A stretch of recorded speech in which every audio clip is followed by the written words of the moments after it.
భద్రాద్రి కొత్తగూడెం జిల్లా పాల్వంచ పట్టణం. నా పేరు నిమ్మల రాంబాబు.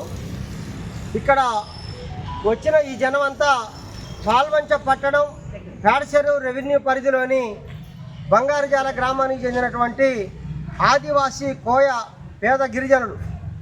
వీళ్ళు 999 సర్వే నెంబర్లో 999 సర్వే నెంబర్లో 2005 నుండి ఈ భూములు సుమారు 20 సంవత్సరాలు దాటి వీళ్ళు సాగు చేసుకుంటూ ఉన్నారు.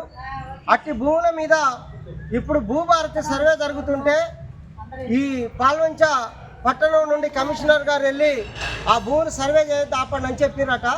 అది కలవడానికి ఇప్పుడు కమిషనర్ గారి దగ్గరకు వచ్చాము. అసలు ఆ భూముల విషయానికి వస్తే ఏనాడో పానుగంటి పిచ్చే పేరుతోటి 120 ఎకరాలు ఉందని ఒక ఆయన, 140 ఎకరాలు ఉందని ఒక ఆయన, ఎన్ని ఏమైనప్పటికీ 100 పైన ఎకరాలు ఉన్నాయనేది ఒక నానుడి వినిపిస్తూ ఉంది. దానికి ఎటువంటి ఆధారాలు లేవు కానీ ప్రచారం జరుగుతూ ఉంది.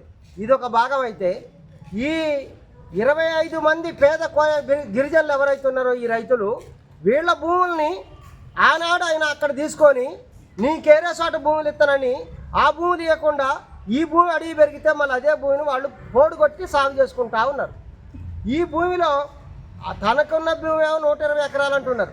వీళ్ళు చేసే భూములేమో 43 ఎకరాలు, 25 కుటుంబాలు. 1 ఎకరానికి తిప్పి కొడితే 2 ఎకరాల భూమి కూడా లేదు. ఈ భూమి 20 సంవత్సరాలు బట్టి చేసుకునే గిరిజనులకు హక్కు లేదట. అదే పానుగంటి పిచ్చయ్య గారికి మీరు చెబుతున్నటువంటి 100 ఎకరాల భూమిని కోటీశ్వర్లు వచ్చి, పట్టణానికి చెందిన వాళ్ళు వచ్చి 10-20 ఎకరాలు ఆక్రమిస్తే అది ఎందుకు కనబడడం లేదు, వినబడడం లేదు వీళ్లకు? అసలు ఇంకొక విషయం, ఆశ్చర్యకరమైన విషయం ఏంటంటే, మున్సిపల్ అధికారులు ఏం చేయాలండి? మంచినీళ్ళు లేవా, రోడ్లు లేవా, సైడ్ డ్రైన్లు లేవా, ఈది లైట్లు వెలగట్లేదా, పారిశుద్ధ్యం సక్రమంగా లేదా చూడాలి. ఇవన్నీ నాడు మాసిపోయినాయి.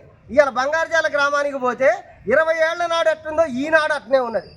రోడ్డు మీద నీళ్లు పారుతాయి, ఇవాళకి మంచినీళ్ళు రావు, ఈది లైట్లు ఎలగవు, 2 లైట్లు ఉంటే 3 లైట్లు ఎలగవు.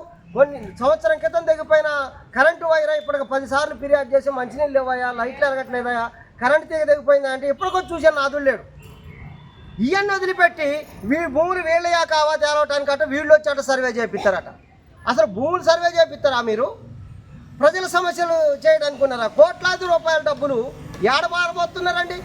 ఆ గ్రామానికి వచ్చి అసలు అక్కడ స్కూల్ ఉంది పెద్ద బంగారుజాలలో. 3 గ్రామాలకు సంబంధించినటువంటి చిన్నపిల్లలు స్కూల్కి పోతారు.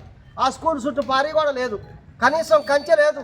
పశువులు, గొడ్లు, గేదెలు రకరకాలు వచ్చి తొక్కి చంపిన పిల్లగాళ్ళకి దిక్కు లేదు, కనీసం మంచినీళ్ళు లేవు.